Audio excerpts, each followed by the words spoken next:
Весна – чудова пора року, коли все навкруги оживає, розквітають перші квіти, прокидаються від зимової сплячки тварини, а птахи повертаються з теплих країв і радують нас своїм мелодійним співом.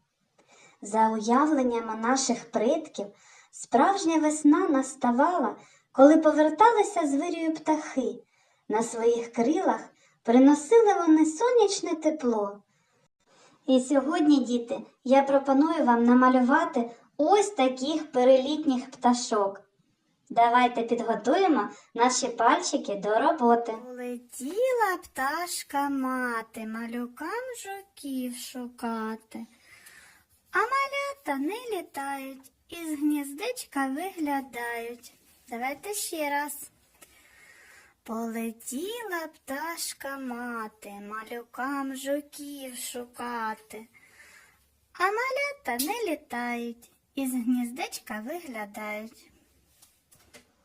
Для роботи нам знадобиться аркуш білого паперу, фарби, пензлик, водичка і вологі серветки. Ну що ж, починаємо працювати.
Ось такі гарні весняні пташки вийшли у мене.